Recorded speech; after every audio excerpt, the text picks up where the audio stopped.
आपकी तरफ से अगर आपसे पूछा जाए तो कौन होने चाहिए प्रधानमंत्री पद के उम्मीदवार विपक्ष की तरफ से? नहीं, मैं इस बात को मानने को तैयार ही नहीं हूं कि 1-to-1 मुकाबला होना चाहिए।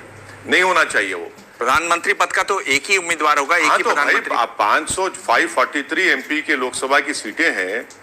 देश में बहुत से ज्ञानी और काबिल लोग हैं। आप सिर्फ चेहरों पे जाकर मुकाबला करेंगे, बीजेपी को फायदा हो जाएगा। तो 3-4 लोगों के नाम बता दीजिए। अरे क्यों 3-4 लोगों के नाम बताएंगे? 130 करोड़ का देश है, कोई भी बनेगा उसमें। पहला नाम मैं ले रहा हूं, असदुद्दीन ओवैसी। ना, हरगिज नहीं। कमजोर नहीं है, बिल्कुल नहीं। सब आप लिख कर रख लीजिए। मुझे कभी शौक था ना कभी है ना, मैं ख्वाब में भी सोचता हूँ चीजों को, सवाल ही पता नहीं होता। तो 3 नाम आप बता नहीं सकते? अरे क्यों बताऊंगा मेरे नाम? मैं क्यों बताऊंगा नाम? मैं हरगिज नहीं बताऊंगा उन नामों को।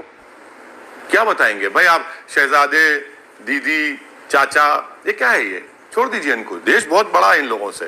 ये सब खारिज। ममता बनर्जी खारिज। मैं किसी को खारिज कर, राहुल गांधी खारिज, नीतीश कुमार खारिज। ना मैं किसी को खारिज कर रहा हूं, ना मैं किसी को अपनी जबान से बोलने वाला हूं। मैं ये कह रहा हूं कि अगर आपको भाजपा को हराने का है, मोदी को हराना है, आप चेहरों पर मत जाइए। आप उस 543 पार्लियामेंट के सेगमेंट में जाकर आप बताइए, उनसे पूछिए कि तुम मोदी के पीछे नहीं छुपोगे, और हम मोदी जी से कहेंगे कि आप नेहरू के पीछे नहीं छुपेंगे, मुगलों के पीछे नहीं छुपेंगे, फेक नेशनलिज्म के पीछे आप नहीं छुपेंगे। आपको बोलना पड़ेगा कि अमित शाह ने कहा था अगर पाकिस्तान से अगर गोली चलेगी तो हम बम बरसाएंगे।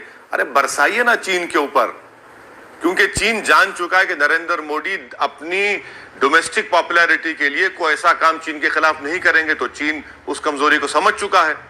इसीलिए हम, हद तो ये हो गई कि हमारी 50,000 फौज चीन से देख रही, आंख में आंख डाल रही, बावजूद उसकी जमीन पर कब्जा करे हैं। हम मिलिट्री ड्रिल्स कर रहे हैं उनके साथ। ये कौन सा नेशनलिज्म बताइए? जो फौज हमारी जमीन पर कब्जा करके बैठी है, हम रशिया में उनके साथ मिलिट्री ड्रिल कर रहे हैं।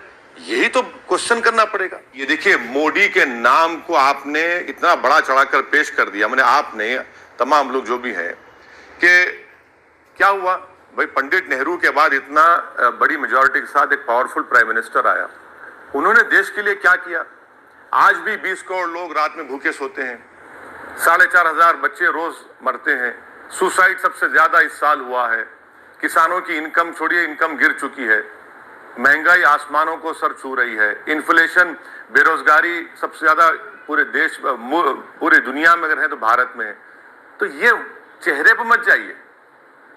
कमजोर मनमोहन सिंह कमजोर ही थे, मगर इतने लोग, इतना बुरा हाल तो नहीं था ना।